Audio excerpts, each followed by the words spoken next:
ഇപ്പം പൊറോട്ട കഴിച്ചാൽ fatty liver വരും, കോഫി കുടിച്ചാൽ ഫാറ്റി ലിവർ മാറും, അല്ലെങ്കിൽ ഇപ്പം ബിയർ കുടിച്ചാലൊന്നും ഫാറ്റി ലിവർ വരില്ല, അതിന് ഹോട്ട് അടിച്ചാലേ പ്രശ്നമുള്ളൂ.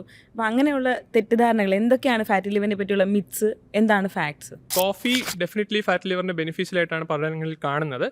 അതിൽ പക്ഷേ കോഫി എന്ന് ആൾക്കാർ ഉദ്ദേശിക്കുന്നത് നമുക്ക് സാധാരണ കിട്ടുന്ന കോഫിയല്ല, ബ്ലാക്ക് കോഫിയാണ്. Coffee without milk, without sugar.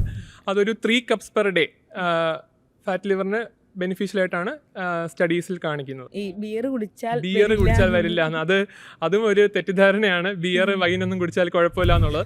അത് നമ്മൾ അറിയേണ്ട ഒരു കാര്യം വെച്ചാൽ ബാക്കി ആൽക്കഹോൾ, അതായത് റം, വിസ്കിയൊക്കെ ആൽക്കഹോൾ ആൾക്കാർ കുടിക്കുന്ന ഒരു 30 ml 60 ml അളവിലായിരിക്കും. ബിയർ സാധാരണ ആൾക്കാർ കുടിക്കുന്നത് കുറച്ചുകൂടെ കൂടുതൽ എമൗണ്ടിലായിരിക്കും, ഒരു 200 ml 250 ml എങ്കിലും കുടിക്കുക. അപ്പോൾ ആ ഒരു കണ്ടന്റിലെ അത്രയും 250 ml ഓഫ് ബിയറിലുള്ള ആൽക്കഹോൾ കണ്ടന്റ് 30 ml ഓഫ് റമ്മിന്റെ ഏകദേശം ഇക്വലന്റ് ആണ്. അപ്പോൾ ബിയർ ആൾക്കാർ കുടിക്കുന്ന അമൗണ്ടും കൂടെ കൂടുതലാണ്. അതുകൊണ്ട് മാത്രമല്ല ബിയറിൽ കുടിക്കുമ്പോൾ ട്രൈഗ്ലിസറൈഡ്സ് അങ്ങനത്തെ ഈ കൊളസ്ട്രോളിന്റെ അളവൊക്കെ വളരെയധികം കൂടാനുള്ള സാധ്യതയുണ്ട്. അപ്പോൾ ബിയർ ലിവറിന് ഡെഫിനറ്റ്ലി ഡേഞ്ചറസ് ആണ്. പൊറോട്ടയും ബീഫ് എന്ന് പറയുന്നത് ഒരു ഡെഡ്ലി കോമ്പിനേഷനാണ് ഫാറ്റ് ലിവറിനെ സംബന്ധിച്ചിടത്തോളം. കാരണം പൊറോട്ട എന്ന് പറയുന്ന മൈദ, പിന്നെ രണ്ടാമത് അതിൽ ചേർക്കുന്ന ഓയിൽ ട്രാൻസ് ഫാറ്റ് ആണ്. പിന്നെ ബീഫ് എന്ന് പറയുന്ന റെഡ് മീറ്റ് ആണ്. അതും ബീഫ് കൂടുതലും ആൾക്കാർക്ക് അറിയായിരിക്കത്തില്ല, ബീഫ് റോസ്റ്റോ ഫ്രൈ അതൊക്കെ ആയിരിക്കും പൊറോട്ടയുടെ കഴിക്കുന്നത്. അപ്പോൾ ഇതെല്ലാം ലിവറിനെ ദോഷം ചെയ്യുന്ന ഒരു കേരളത്തിന്റെ നാഷണൽ ഭക്ഷണം എന്നൊക്കെ പറയുന്നെങ്കിലും അതൊരു ഡെഡ്ലി കോമ്പിനേഷനാണ് ലിവറിനെ സംബന്ധിച്ചിടത്തോളം.